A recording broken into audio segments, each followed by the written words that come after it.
Después de este breve receso, damos paso a nuestros siguientes conferencistas y al panel.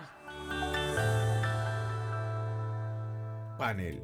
Desafíos para el financiamiento. Sandra Zurulevic, Ejecutiva Principal, Proyectos e Infraestructura de CAF.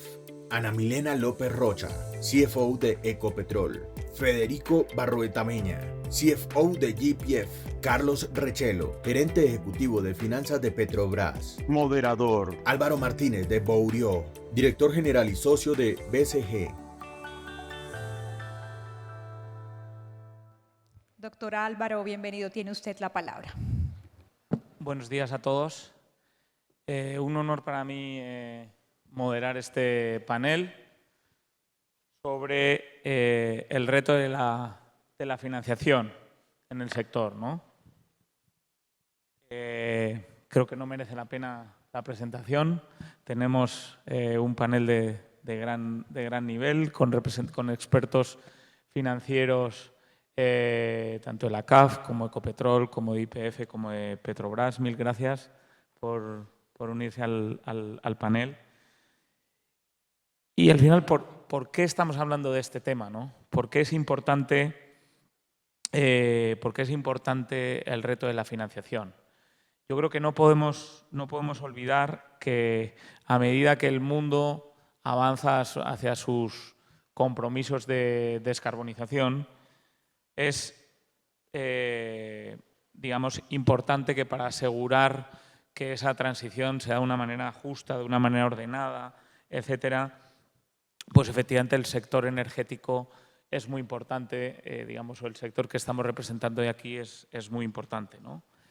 De hecho, es un sector que se caracteriza por una demanda de capital muy intensa, muy elevada. Básicamente, la intensidad de capital de este sector es más del doble que la de cualquier otra industria. Y además, también, y como resultado de eso, el nivel de inversión de este segmento, de esta industria, también es muy elevado. Representa, de hecho, casi exclusivamente el sector de energía un tercio. El CAPEX del sector de energía, un tercio de todo el CAPEX que se invierte anualmente en todas las industrias del mundo, ¿no?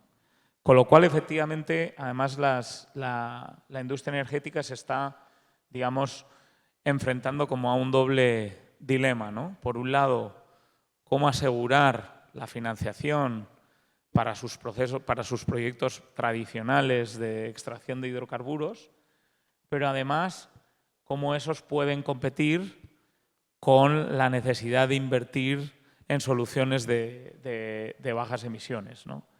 Y todo eso le pega, pues, a los procesos de asignación de capital, etcétera, ¿no? Cómo lograr esa asignación de capital, cómo lograr también acceder también a financiación, ¿no? Si dividimos un poco la discusión entre lo que son las inversiones más tradicionales de oil and gas o los proyectos digamos, más de impulso a la transición energética, pues los retos no son exactamente los mismos.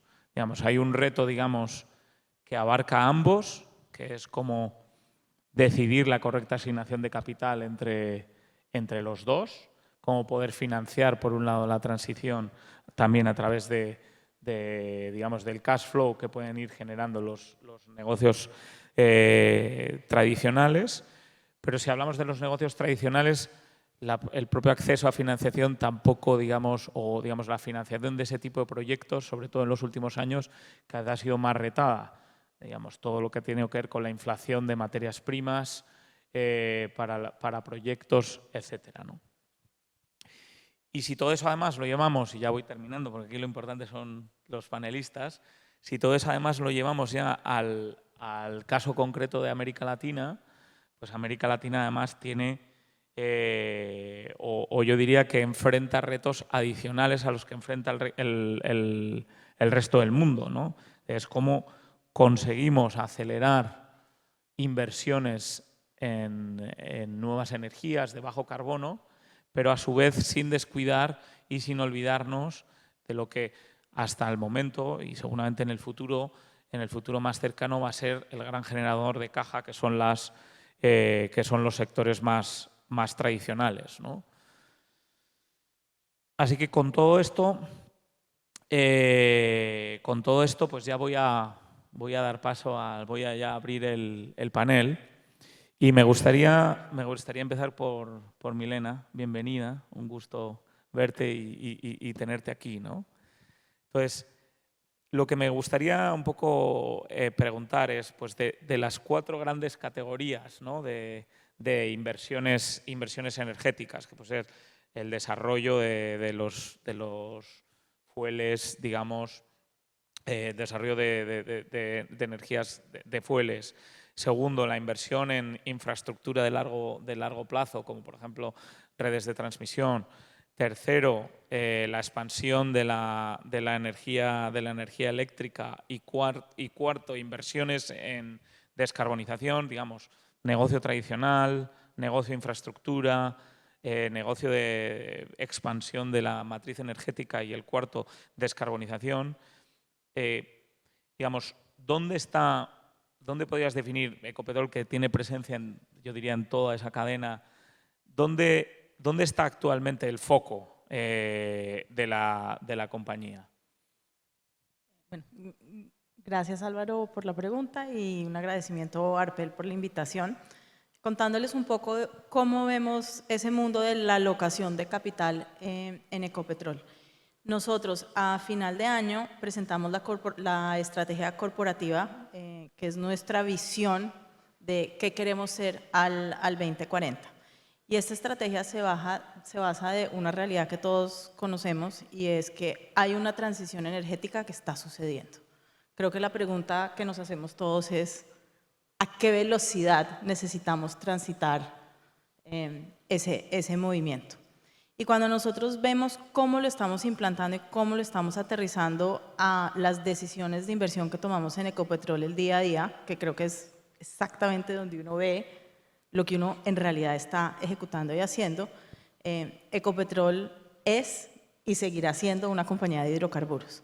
Entonces, yo creo que eso es muy importante. Cuando vemos esa estrategia habla de una diversificación hacia futuro, una diversificación que ya comenzamos a hacer, pero en ningún momento dado habla de un reemplazo de los hidrocarburos.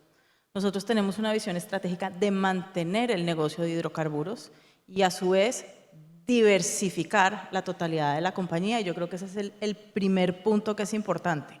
En ningún momento dado se está hablando de reemplazar unas cosas por otras, se está hablando de tener una compañía más diversificada a futuro, lo cual nos permitirá ser más resilientes no solo a la volatilidad en el precio del crudo, sino a ese camino de la transición energética hacia adelante. Entonces, ¿cómo aterrizamos eso nosotros a nuestras decisiones de inversión hoy en día, que es tal vez puntualmente la pregunta que nos haces? Hoy en día nosotros tenemos entre un 75 y un 80% de las inversiones, y aquí esto es el CAPEX que nosotros ejecutamos cada año, y tal vez un paso atrás, nosotros ejecutamos entre $5.000 millones y $7.000 millones de CAPEX anual. Hay años que estamos más cerca al 7, unos años que estamos más cerca al 5. Este año probablemente vamos a estar más o menos en el medio, por encima de los 6. De esto, entre 75 y 80% va dedicado al negocio tradicional de hidrocarburos. Y ese negocio yo lo dividiría en 2 componentes. El puro y duro de crudo, que suele ser entre 60 y 65, y una apuesta que estamos haciendo incremental a incrementar nuestra producción de gas en los próximos años, que viene siendo entre el 10 y el 15% de ese CAPEX. Entonces, es importante que esto es lo que tenemos que hacer para nosotros mantener nuestra producción en los niveles que tenemos hoy en día y mantener ese tamaño de negocio de hidrocarburos que hoy es el que financia la transición que queremos hacer hacia futuro. Luego, con la apuesta que se hizo hace un par de años de diversificar Ecopetrol, nosotros hicimos la adquisición de ISA, Interconexión Eléctrica. Esta básicamente es la red de transmisión eléctrica con operaciones en Brasil, Chile, Perú, Colombia, entonces una huella a lo largo de América Latina importante. Y en este negocio de ISA aspiramos a hacer inversiones que serán más o menos entre el 15 y el 25% de eso, entonces hablemos de un 20%. El resto lo estamos viendo más que todo en el mundo de generación, donde particularmente en Ecopetrol, el punto 3, donde tú hablabas de generación a la red, y el último donde hablabas de descarbonización de las operaciones propias, en el caso nuestro estas dos confluyen. ¿En qué sentido? Cuando nosotros vemos lo que estamos haciendo en generación renovable en Ecopetrol, estamos hablando primordialmente de autogeneración.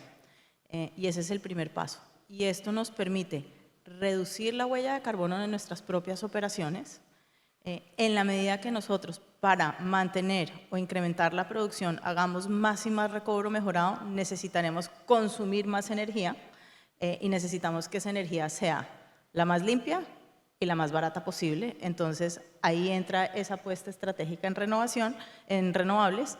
Y tal vez el otro punto que creo que es importante clarificar es que nosotros en ese mundo de renovables estamos haciendo inversiones, pero también estamos usando otros métodos. Entonces, en muchos casos firmamos PPAs, entonces en las cifras de inversión no necesariamente se ve la capacidad de renovables del grupo, y entonces eso es más o menos la mezcla. ¿Qué vemos hacia futuro? Hacia futuro vemos que eso va a migrar a tener más inversiones en lo que nosotros llamamos el negocio de bajas emisiones, que incluye gas e incluye todas esas apuestas hacia futuro que nos van a permitir transitar en el mundo de la transición, donde hacia futuro vemos inversiones en hidrógeno, hacia futuro vemos inversiones en captura de carbono, y hacia futuro pues vemos también un incremento aún mayor de esa huella de renovables. Y en la medida que transitemos esto, sí vemos que estos negocios de bajas emisiones probablemente serán aproximadamente el 20% del CAPEX del grupo, manteniendo más o menos un 20% en lo que vemos en transmisión, y el remanente en el negocio tradicional de hidrocarburos. Buenísimo, Milena, gracias. Mencionabas un poco la coexistencia entre los retos de los negocios más tradicionales y digamos, los nuevos negocios. Después te preguntaré cómo es ese reto de, digamos, porque son negocios que tienen fundamentales muy diferentes, retornos muy diferentes, etcétera. Y yo creo que eso influye también en la asignación de capital, pero si te parece lo dejamos un poco para luego. Antes de eso me gustaría centrarme o que nos centráramos en las inversiones tradicionales de Oil and Gas. Y para eso me gustaría pues, dar la bienvenida a Federico, CFO de YPF. Tenemos la suerte de tener en este panel a representantes de las 3 compañías nacionales de Oil and Gas más grandes de Latinoamérica. Y Federico, centrándonos en la realidad que se está viviendo hoy en Argentina, ¿no? Yo creo que con la expectación de la nueva administración, con políticas, digamos, pues muy favorables a la, por decirlo de alguna manera, a la generación de ambición y sobre todo con el potencial de vaca muerta, la pregunta es, ¿cómo se están ustedes acercando a esa inversión en vaca muerta? ¿Cómo están, digamos, de alguna manera evaluando la cantidad de capital necesario para desarrollar una inversión, un desarrollo, para generar un desarrollo de esas características?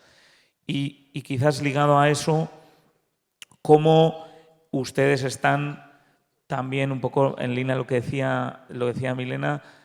Porque cuando uno lee la nueva estrategia de YPF es bastante clara en cuanto a vaca muerta como uno de los grandes pilares, pero cómo están también tratando de complementar ese gran desarrollo y esa gran necesidad de financiación, etcétera, con digamos, pues desarrollos, digamos, más, entre comillas, sostenibles. Bueno, muchas gracias Álvaro por las preguntas y Arpel por la invitación. Sí, efectivamente los mercados están acompañando con más optimismo el contexto actual del país y eso es muy favorable. Empiezo por la segunda parte de tu pregunta. Nosotros estamos focalizando las inversiones en lo que es la parte más importante de YPF, que es vaca muerta. Y en este sentido es donde tenemos la mayor eficiencia productiva, las mejores rentabilidades. El plan consiste en incrementar un 65% la producción de shale oil en los próximos 2 años, 24 y 25. Este es el objetivo que nos estamos proponiendo. Y en línea con esto, el directorio acaba de aprobarnos en diciembre la desinversión de 55 áreas maduras, las cuales entran en un proceso de cesión o de reversión, similar a lo que hizo Petrobras hace algunos años.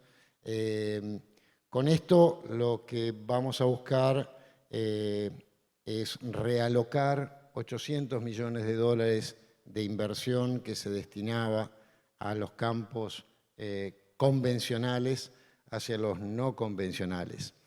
En términos financieros, a principios de enero volvimos después de unos años al mercado de capital de New Money e hicimos una emisión de 800 millones de dólares para apoyar este plan, luego del cual todavía vemos capacidad para profundizar eso. Esto es en el corto plazo, lo que es shale oil es en el corto e inmediato plazo y ya está en marcha. Yendo un poco más a tu primer pregunta y pensando más en el mediano plazo, YPF está trabajando en un proyecto de exportación de LNG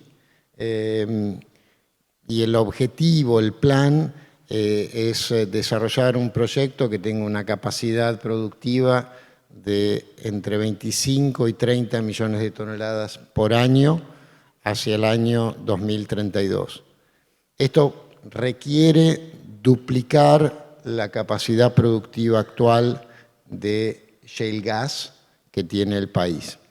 El programa que nos hemos autoimpuesto busca una definición de tomar la decisión final de inversión en el segundo semestre del 2025 y contempla una primera producción de entre 1 y 2 millones de toneladas por año para el año 2027.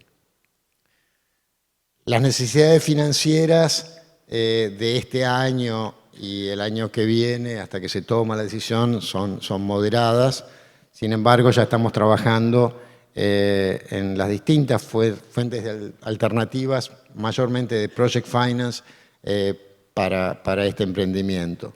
YPF va a liderar este proyecto junto con un socio estratégico internacional con amplia experiencia en producción y comercialización de LNG, y también pensamos integrar a toda la industria local argentina de forma tal de hacer un único proyecto que requiera esta masa crítica que estamos buscando.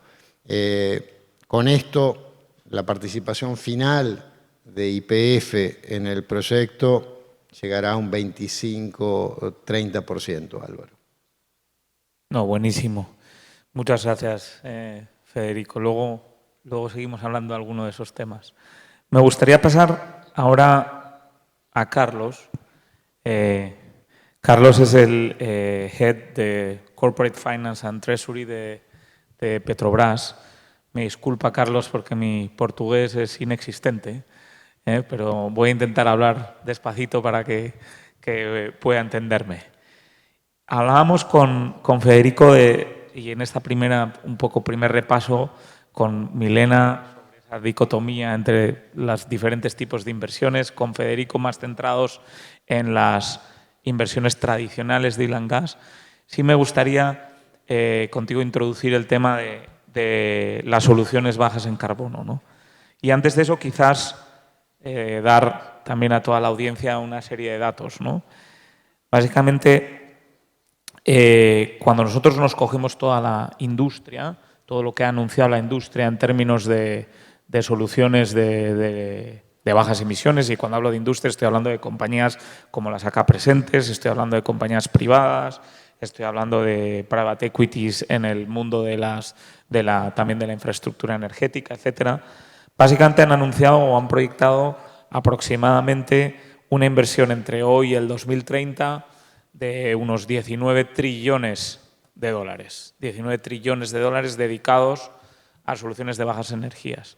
Sin embargo, cuando nos cogemos la inversión que es necesaria para cumplir, digamos, con los objetivos que el mundo, digamos, de alguna manera se ha puesto en términos de reducción de emisiones, y haciendo un cálculo más o menos se necesitan entre 35 y 40 trillones de dólares. Eso implica que tenemos una brecha pues, de aproximadamente 18 trillones de dólares hasta el 2030, ¿no?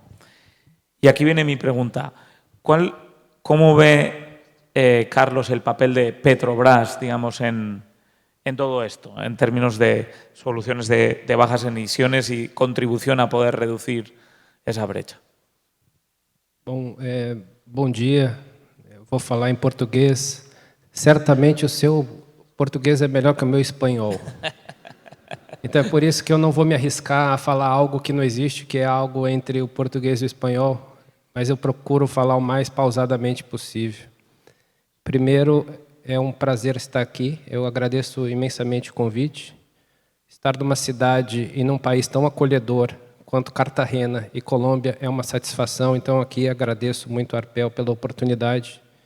E agradeço também a oportunidade de estar aqui dividindo, contribuindo com um painel de altíssimo nível, né, com pessoas que pude conhecer e já rapidamente perceber o valor de um evento como esse.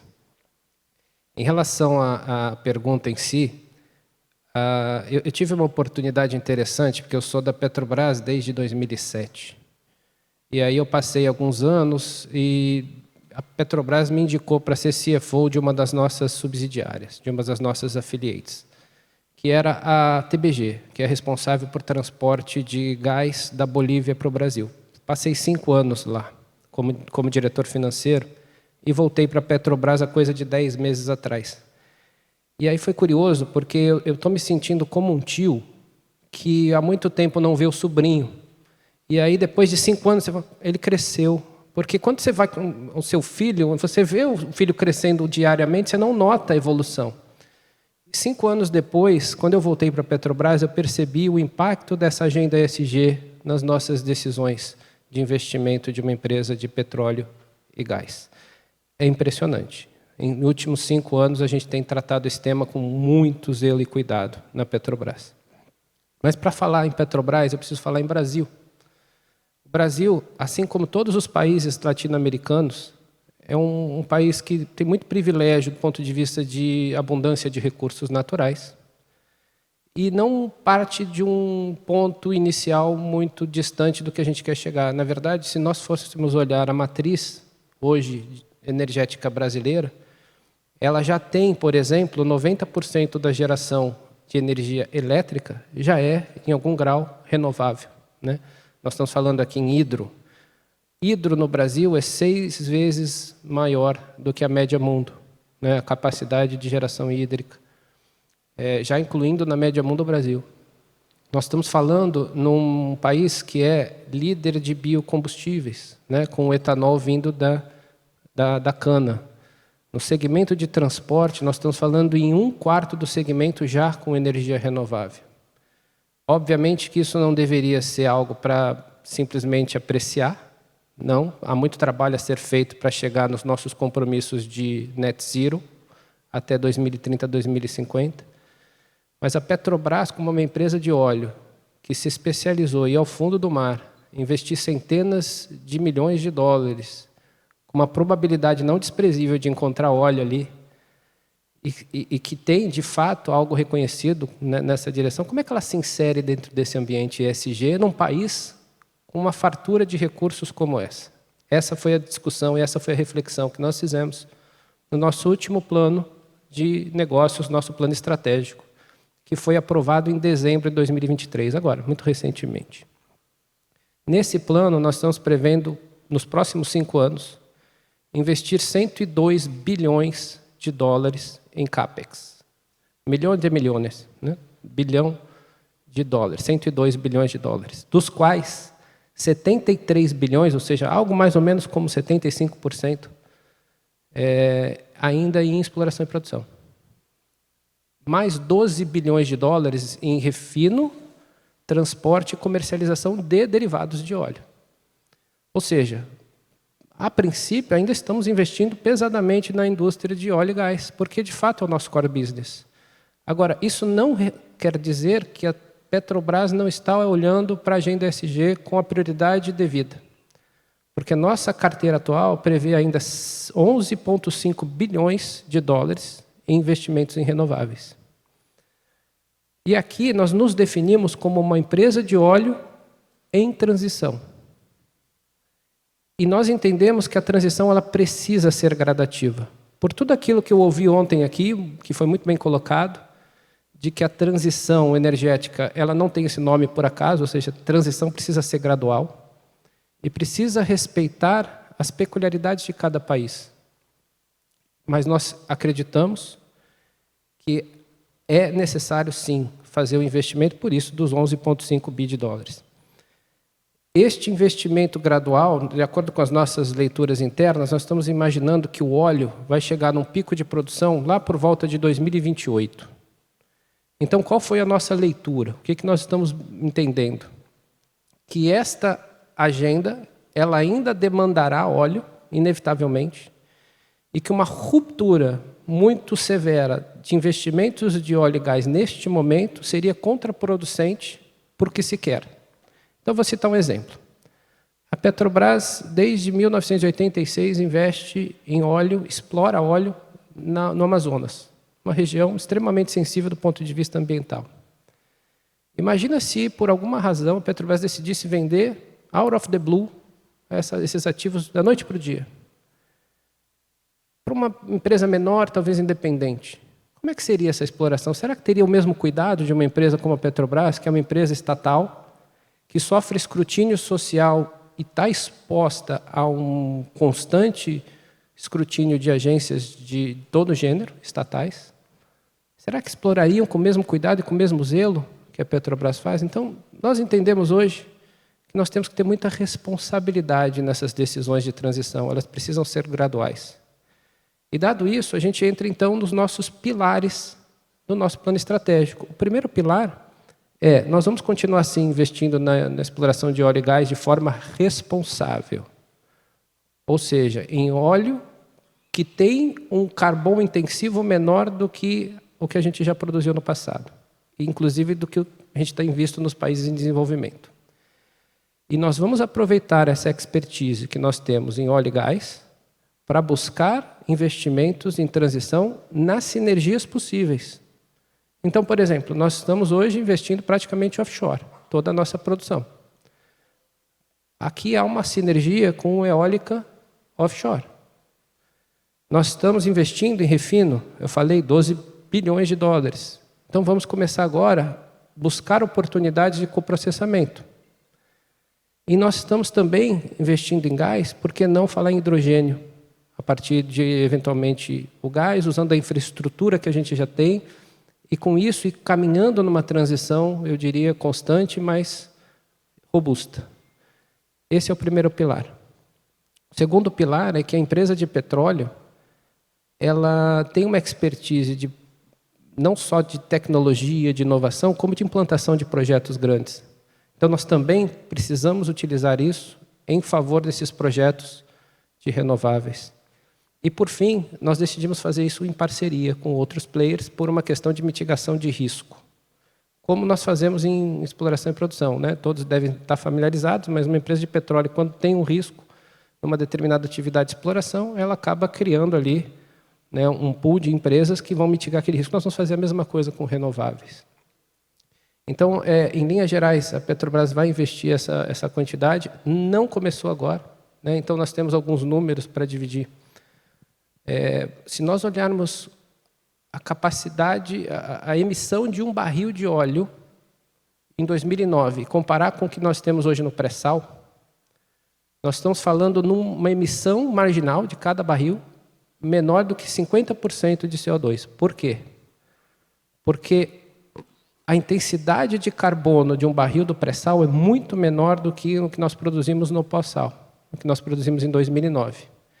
Então, só para dar uma ordem de grandeza, nós estamos falando em 10 quilos de CO2 equivalente por barril hoje.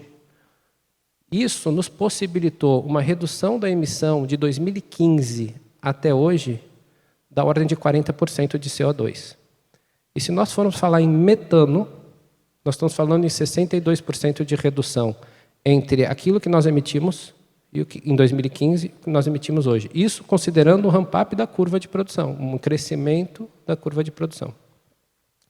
Como a queda do óleo nos países desenvolvidos acontecerá e estes barris que são produzidos nesses países têm de ter um componente de carbono maior, nós imaginamos que só esse delta, diferença de produzir um óleo, ainda que seja óleo, um carbono mais eficiente, isso tem potencial para reduzir 5 gigatoneladas de CO2 durante um período de tempo que a gente está analisando.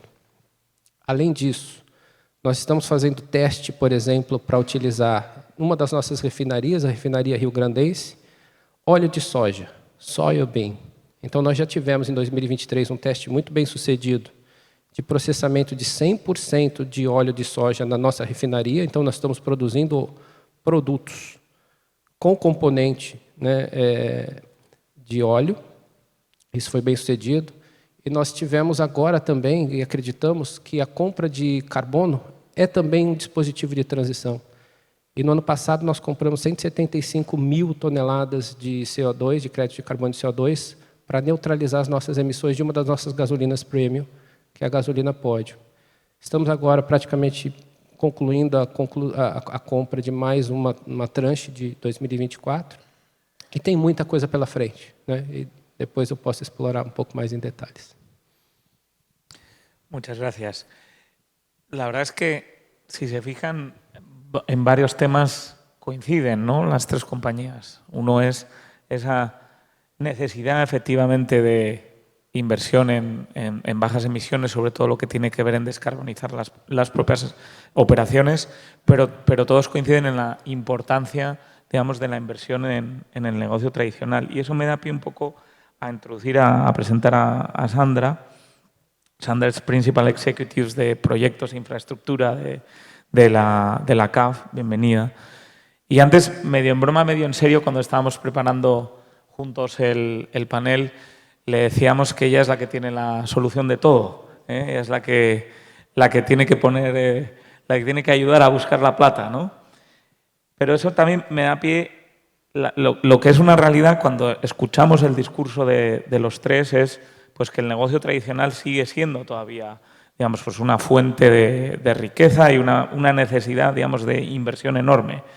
Pero cuando miramos crecientemente a bancas y compañías y bancas multilaterales como la de ustedes, muchas de ellas cada vez están poniendo, digamos, más restricciones, ¿no?, para la financiación de proyectos tradicionales, así como están poniendo muchas facilidades para financiación de proyectos más de bajas emisiones.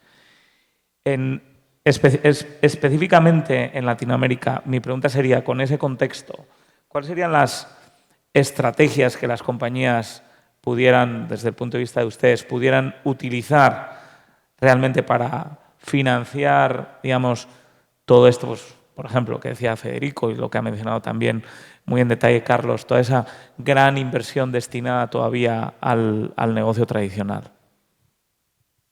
Bueno, gracias Álvaro por la pregunta, gracias Arper por la invitación también.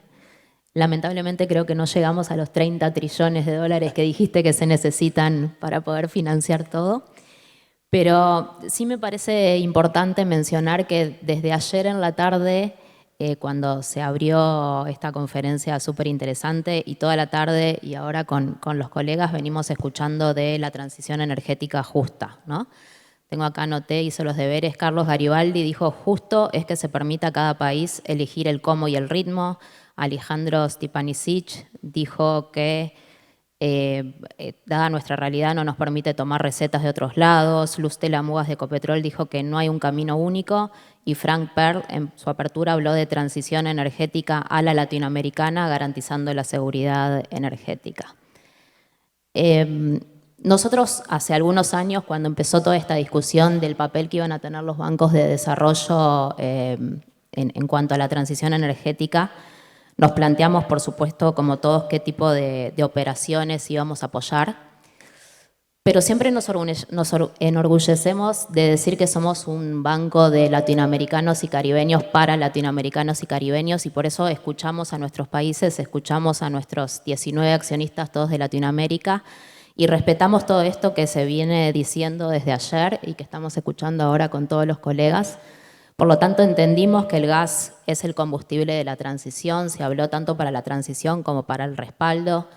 Entendemos que hay muchos proyectos tradicionales que se pueden hacer mejorando la eficiencia, mejorando la sostenibilidad, dando pasos firmes hacia la reducción de las emisiones, pero pasos en los que cada país los pueda hacer a su ritmo y garantizando la seguridad energética. Y en ese sentido estamos financiando no solamente proyectos de energías renovables, que por supuesto también apoyamos, estamos, por ejemplo, por mencionar algunos, financiando la reversión del gasoducto norte en Argentina, el cual si no se hace va a hacer que los habitantes de las provincias del norte se queden sin gas, y también por otro lado está evitando que las plantas de generación térmica se tengan que encender con diésel, lo cual impactaría mucho más en el medio ambiente. Estamos financiando, por ejemplo, a la empresa de distribución de gas de Lima, Cálida, préstamo en el cual incluimos KPIs que tienen beneficios en las condiciones financieras, con lo cual, a pesar de ser un proyecto de gas, entendemos que estamos apoyando la descarbonización. Y también en otros casos, como en el caso de apoyo que dimos a la empresa YPF o a Pan American Energy, fueron casos que apoyamos la mejora en la calidad de los combustibles, que también entendemos que tiene un impacto positivo en el ambiente. Entonces creo que son proyectos tradicionales, pero que estamos obligados a apoyar en este proceso en el que estamos de transición y que no va a ser de un día para el otro. Por supuesto, también estamos apoyando las energías renovables, los países que tienen hoy en día muchas posibilidades de crecer en cuanto a temas de hidrógeno verde, porque ya hicieron los deberes en cuanto a la matriz eléctrica y tienen una matriz muy verde, como puede ser Chile, como puede ser Uruguay, y tienen posibilidades de hacer ahora que el hidrógeno verde le permita al país crecer y generar empleo de calidad.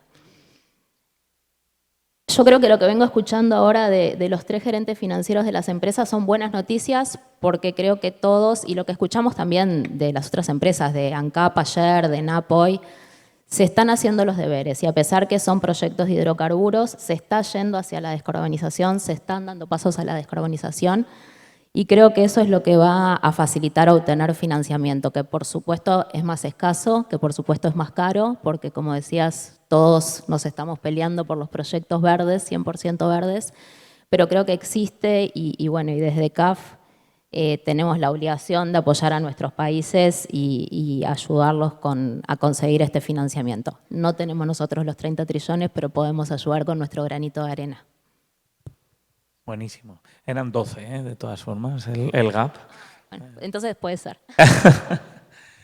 Me gustaría volver hacia Carlos para hablar del tema de capital, de asignación de capital, ¿no? Yo creo que en tu primera intervención ha quedado muy claro cuáles son las prioridades de Petrobras, cómo están balanceando grandes inversiones en desarrollo, en el offshore, especialmente con también la tarea de expandirse en nuevas energías, descarbonizar las propias operaciones.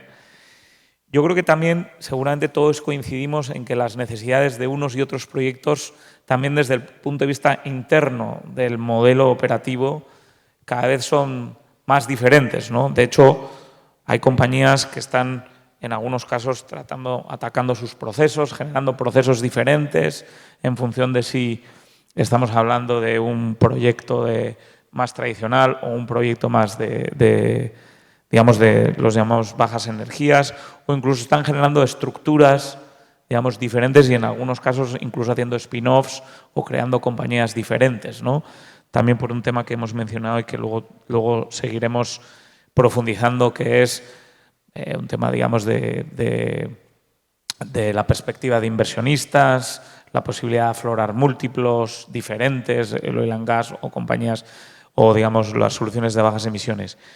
¿Cómo está atacando esa cuestión Petrobras? ¿Están ustedes planteando cambios al modelo operativo, sabiendo que pues, la realidad de hoy es muy diferente a la de hace, no sé, 5 años o una década? Bom, a Petrobras ela teve desafio recentemente que fez com que ela tivesse a necessidade de equacionar uma dívida financeira que foi, por algum momento, a maior dívida corporativa do mundo.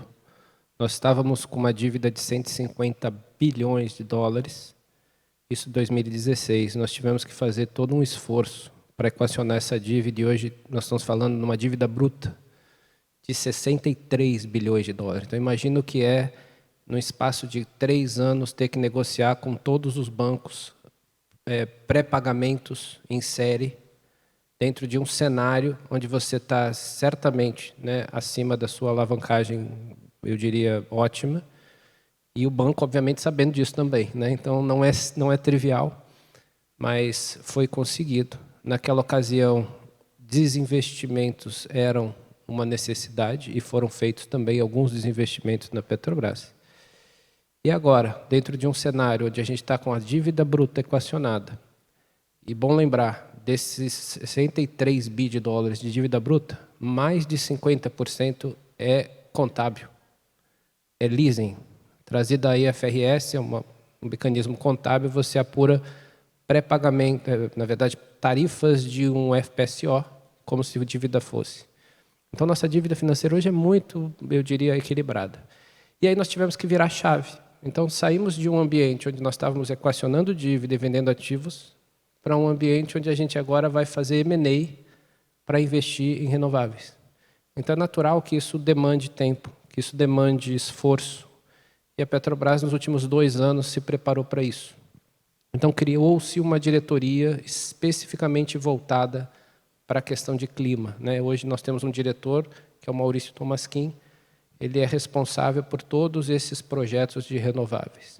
Tivemos um esforço também para regular toda a governança de aprovação desses projetos, porque esses projetos não podem e não devem ser aprovados como um projeto de óleo e gás. Não são nem comparáveis do ponto de vista de até peculiaridades. A alavancagem é outra, a forma de lidar com esses modelos de negócio também são outras.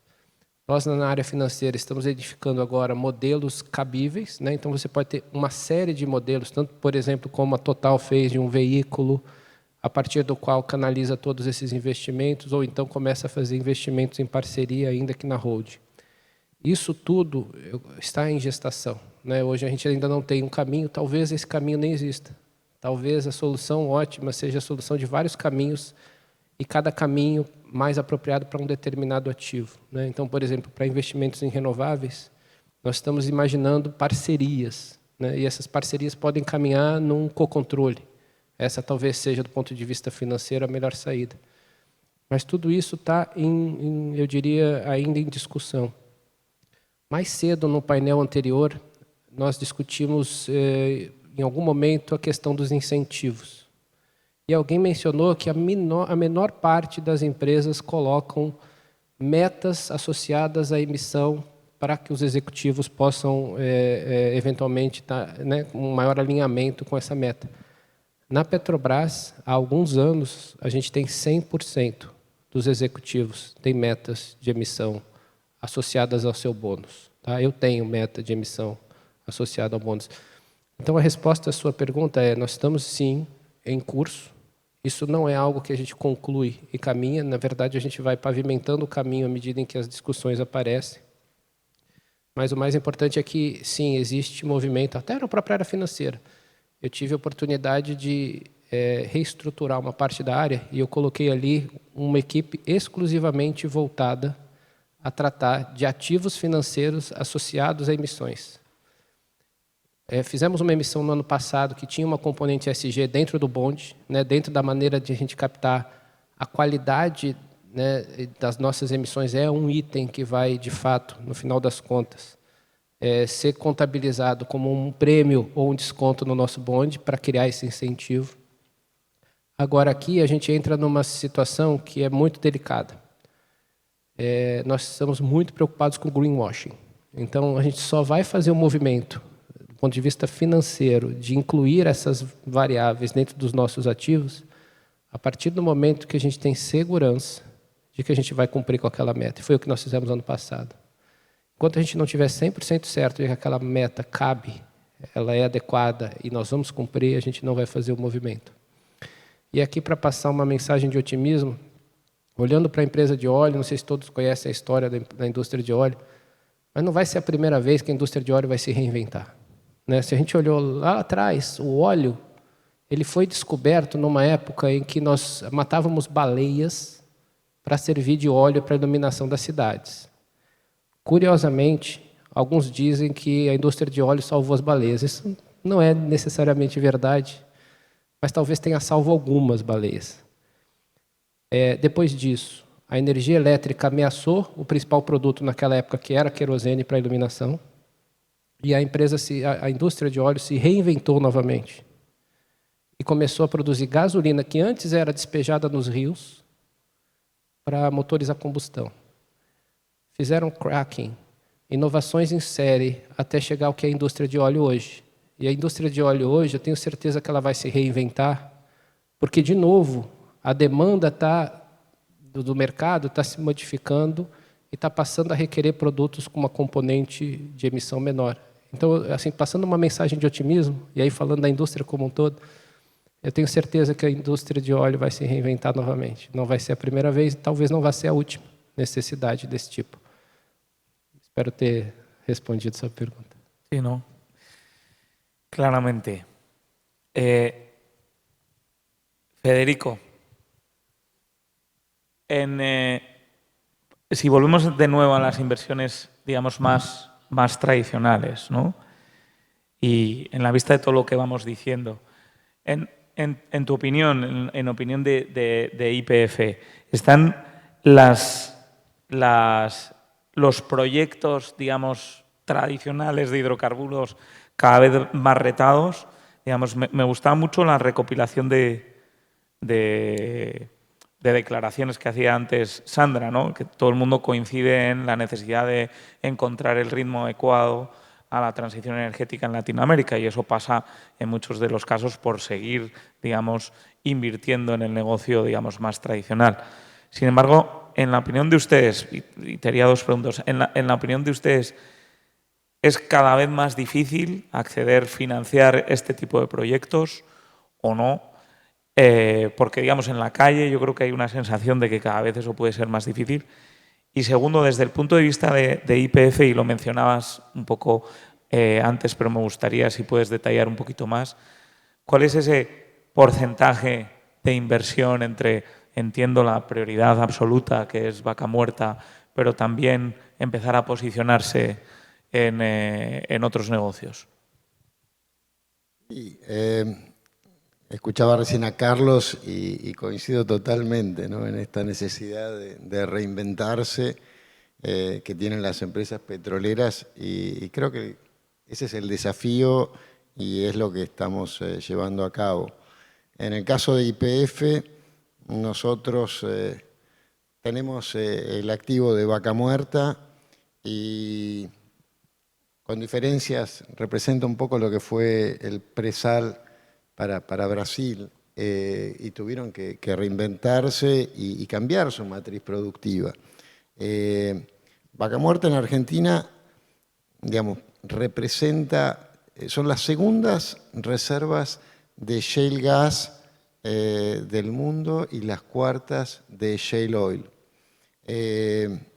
La magnitud que tiene el activo, las reservas, la eficiencia que tiene el activo, da una oportunidad única para Argentina para posicionarse como un exportador de magnitud, de peso de shale oil.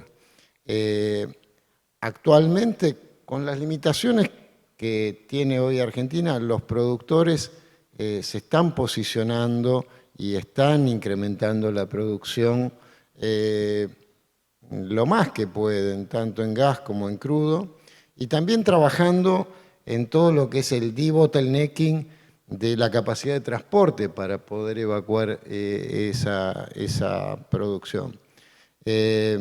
Con lo cual, recién escuchaba a Carlos y, digamos, los números que dabas incluso en la transición energética son similares. La producción de shale a nivel de intensidad de emisión también es más beneficiosa que la producción convencional. Por ejemplo, nosotros terminamos 2023 con un promedio en YPF de 30 kilos de carbono equivalente por barril. Sin embargo, cuando sumeamos y cuando vemos lo que es el core de la producción de shale, reducimos a 13 kilos, ¿no? Entonces, cuando logremos cambiar la matriz energética del convencional y no convencional, que hoy en día es casi 50-50, y la logremos pasar a un 80-20, que es el objetivo que tenemos a futuro, también vamos a estar trabajando para esta transición energética de una forma mucho más efectiva, como lo ha logrado Petrobras y como lo está trabajando Ecopetrol. Nosotros, en términos de producción renovable, el portfolio de activos lo tenemos concentrado en una subsidiaria de YPF que se llama YPF Luz. Y YPF Luz produce aproximadamente el 10% de la energía eólica y solar de Argentina, que representa una particularidad también similar a Brasil y también en Colombia, ¿no? La base de generación hidroeléctrica en nuestros países es muy amplia y eso es renovable, pero la parte que más potencial tiene en Argentina es la parte eólica y solar, sobre todo la eólica.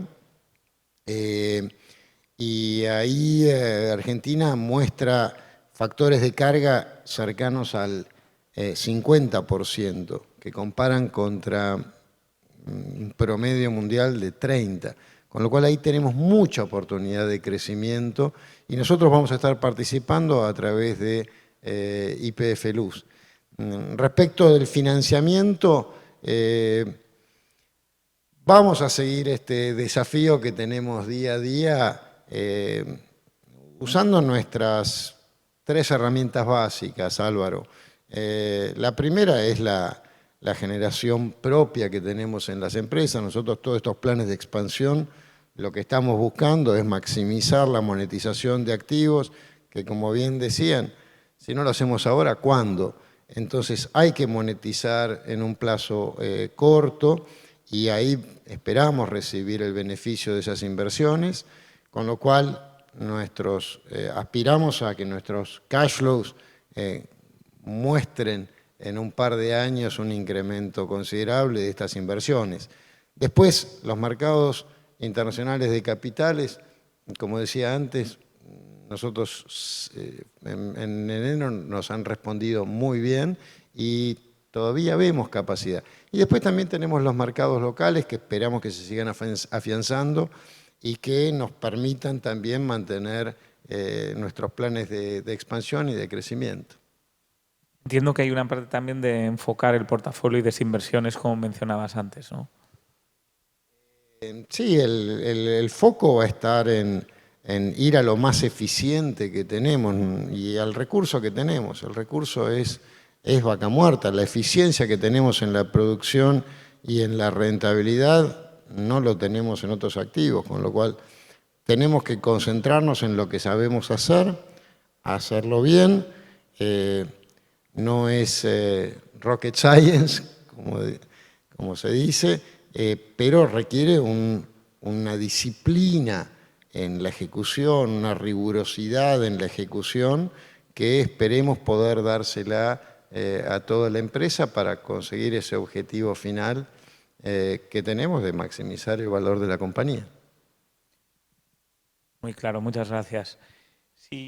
Si nos movemos de nuevo hacia soluciones de bajas emisiones, y ahora me dirijo a ti, Milena, Ahí vemos como varias realidades, ¿no? Vemos el mundo de la generación eléctrica renovable, etcétera, con más apetito inversionista, mientras que, por ejemplo, hidrógeno, si bien es posible que tenga un amplio potencial, todavía es más una incertidumbre. Entonces, dada esa incertidumbre alrededor del potencial de generación de valor, digamos, de esas nuevas tecnologías, ¿cuál es la posición de Ecopetrol ante eso? ¿Cómo está trabajando Ecopetrol para poder introducir? Mencionabas antes parte de eso, pero sí me gustaría, digamos, ir un poco más al detalle de cómo está Ecopetrol tratando de introducir esas nuevas energías en el portafolio, además teniendo en cuenta lo que mencionábamos antes y que lo hemos hablado en muchas ocasiones, además, de esas diferencias en cuanto a rentabilidad esperada, etcétera, con respecto al negocio más tradicional. Cuando nosotros pensamos en las nuevas energías y esas tecnologías del futuro, creo que es importante separar las aspiraciones con las realidades del momento. Entonces, y aquí me pongo 100% el sombrero de financiera, que es lo que me corresponde. Cuando uno ve un proyecto de generación renovable y lo compara con un proyecto de hidrógeno, pues es absolutamente indudable que hoy el de renovables tiene un retorno certero, es una tecnología probada y es un proyecto muy fácil de financiar, como nos han contado. Cuando uno mira otros proyectos, hoy en día los retornos de los proyectos de hidrógeno no están donde nosotros nos gustaría que estuviéramos.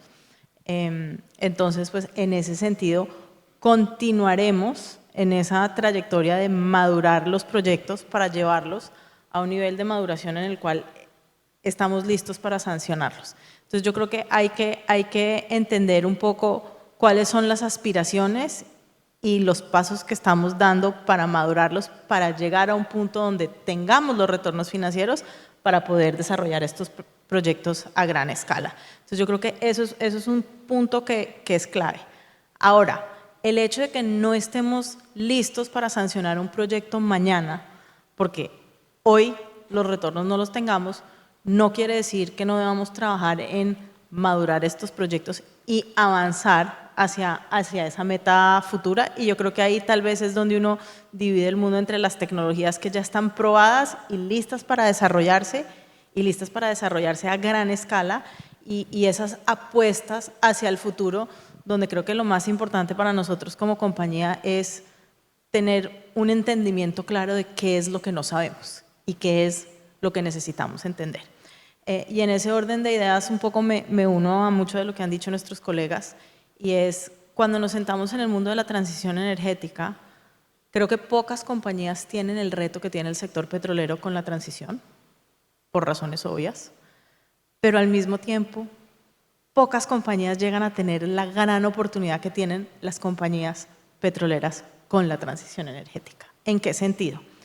En que pocas industrias, yo diría que la única excepción sería la aeroespacial, tienen las capacidades de ingeniería de lograr lo que ha logrado el sector petrolero.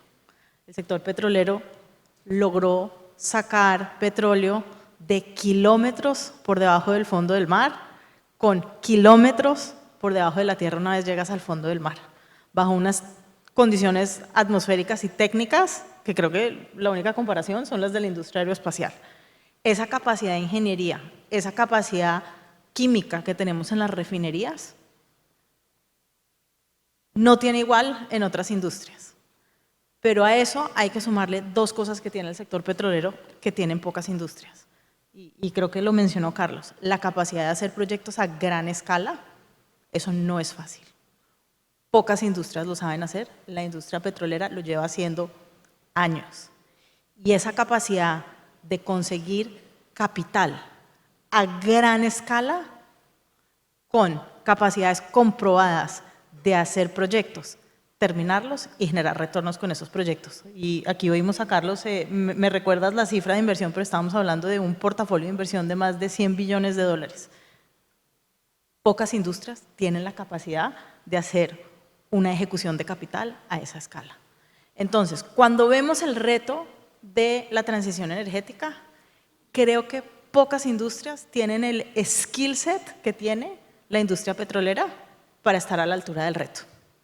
Y en ese orden de ideas, creo que si uno logra coger estos grandes retos y estas competencias que pocos tienen y las juntamos, la oportunidad para el sector petrolero es enorme. Habiendo dicho eso, no estamos listos para hacer los proyectos mañana, pero ¿qué obligación sí tenemos? De coger el lápiz, afilarlo, sacar la hoja de papel y dedicarnos a meterle la ficha a esas tecnologías de futuro que pueden hacer una gran transición, una gran diferencia en la transición energética. El hidrógeno hoy no tiene los retornos que necesitamos, pero hace 25 años los paneles solares tampoco los tenían.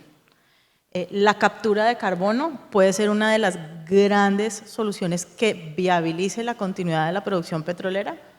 Difícilmente una industria tiene un mejor entendimiento del subsuelo que nos permita capturar carbono de una manera efectiva.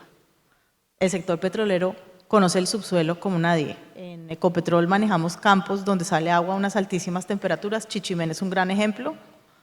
Difícilmente veo a una compañía de energía haciendo geotermia con las capacidades que tiene una compañía como Ecopetrol en estos lugares. Aquí mi colega de Petrobras hizo el ejemplo de viento offshore con las capacidades que tenemos de operar en el offshore. Gran ejemplo Petrobras. Entonces, si bien esas tecnologías no están listas hoy, creo que como industria no solo tenemos la obligación de poner nuestro granito de arena, sino que tenemos una oportunidad del tamaño del mundo a la cual tenemos que afilarle el lápiz para construir ese futuro de la transición, pero para construir ese futuro de esa reinvención que mencionaban, de lo que estas compañías pueden tener como modelos de negocios sumamente exitosos hacia futuro.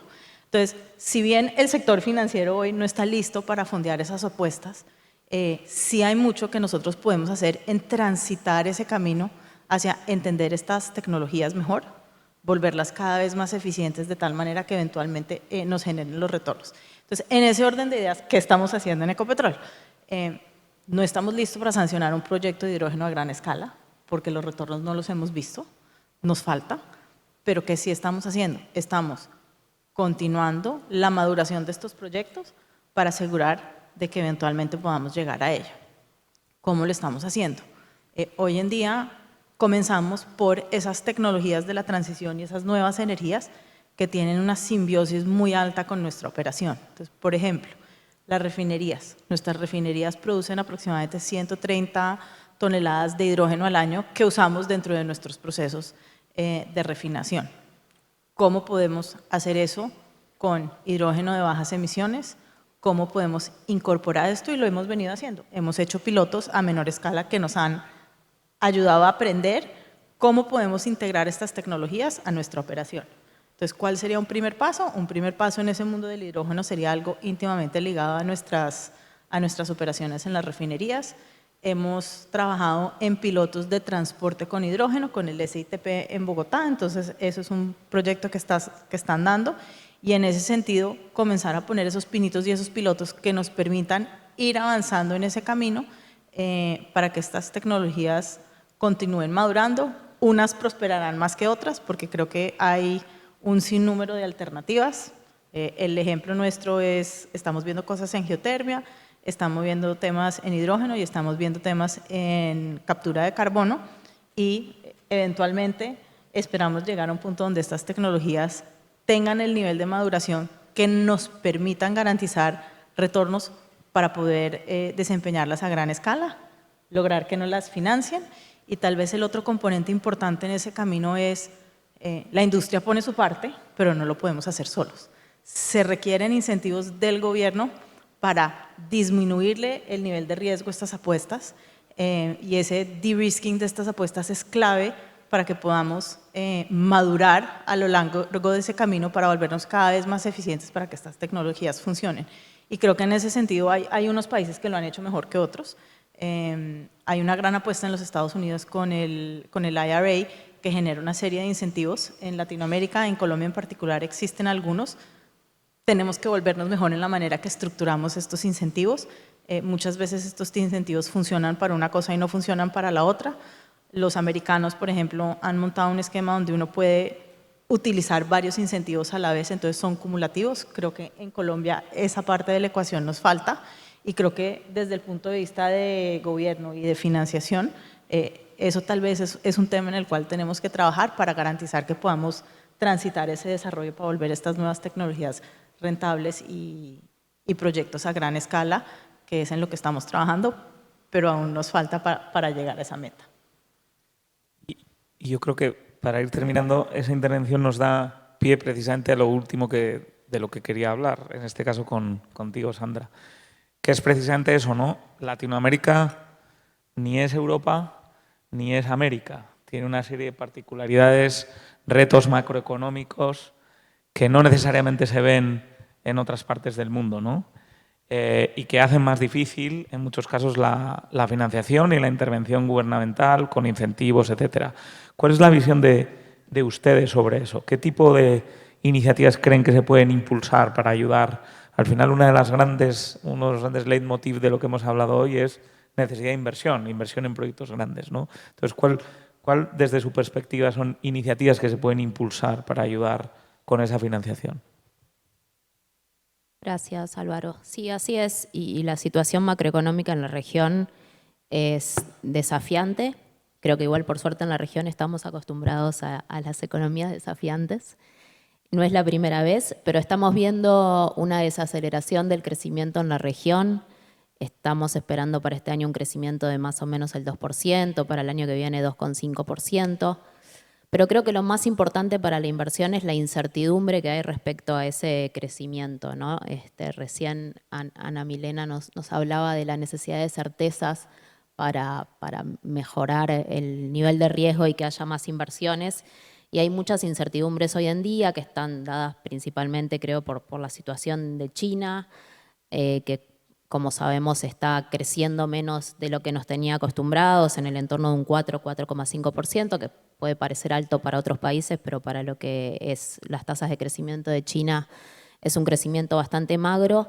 Y China para nosotros es muy relevante, es el principal socio comercial, las principales exportaciones de casi todos nuestros países, y sobre todo los países que tienen exportaciones más elásticas, digamos, pueden verse más afectados en su crecimiento, pero también aquellos más del cono sur que exportan alimentos que no son tan elásticos, Brasil, Argentina, Uruguay, Paraguay, puede ser que esta reducción del crecimiento en China afecte los precios, ¿no? Y que esto también afecte nuestro crecimiento a la baja.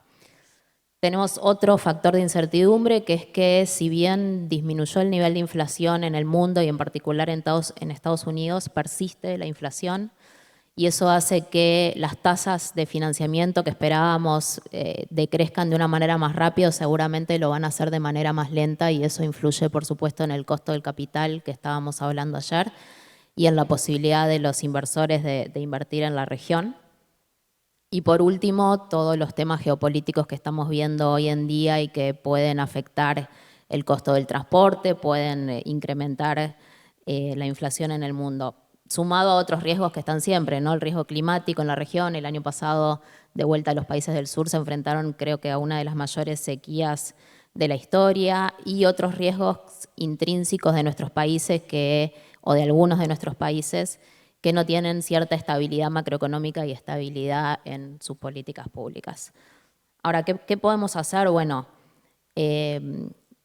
claramente los aumentos en la productividad van a mejorar nuestro perfil de inversiones. Creo que América Latina tiene muchos deberes por hacer todavía en cuanto a la productividad. Las mejoras en el capital humano, invertir en primera infancia, invertir en educación. Estamos hablando de proyectos de mediano y muy largo plazo, por lo tanto es importante invertir en la educación de quienes van a llevar adelante esos proyectos, mejorar la infraestructura física y la tecnología y intentar tener políticas macroeconómicas estables que faciliten la inversión. Ahora todos me van a decir, y si estuvieran acá los tomadores de políticas públicas, seguramente qué fácil que es decirlo, qué difícil que es hacerlo, ¿no?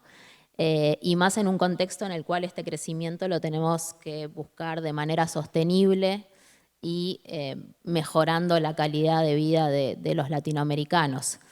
Ahí nosotros intentamos poner nuestro granito de arena no solamente con las operaciones de financiamiento, con las cooperaciones técnicas, sino también con los productos de conocimiento que elaboramos tanto nosotros como otros bancos de desarrollo de la región. Aprovecho para mencionar que entre junio y julio se va a dar lanzamiento del reporte de desarrollo 2024, que justamente es sobre transición energética justa. Creo que va a ser un aporte importante para la región. Así que bueno, trabajar en eso, en productividad, en mejorar el capital humano y en mejorar la infraestructura y la situación macroeconómica. Bueno, muchísimas gracias. Ya vamos cerrando. Yo creo que muchos temas interesantes. Creo que me quedo con muchas de las cosas que se han mencionado, con la necesidad de este tipo de compañías de reinventarse, lo decía Carlos, lo decía Federico, con la necesidad también de seguir invirtiendo en el negocio tradicional para que de esa manera podamos contribuir de una forma mucho más eficaz a la transición energética, la necesidad de buscar formas de financiación, apoyo gubernamental, etcétera, y en definitiva, al menos para mí, espero que para ustedes ha sido muy interesante, muy enriquecedor. Quiero agradecer, muchas gracias, Sandra, Milena, Carlos y Federico, y también a Arpel por la oportunidad, y como digo, espero que para ustedes haya sido igual de interesante que para mí, y un honor haber tenido la oportunidad de ayudar a moderar. Muchísimas gracias. Agradecemos a todos por sus intervenciones.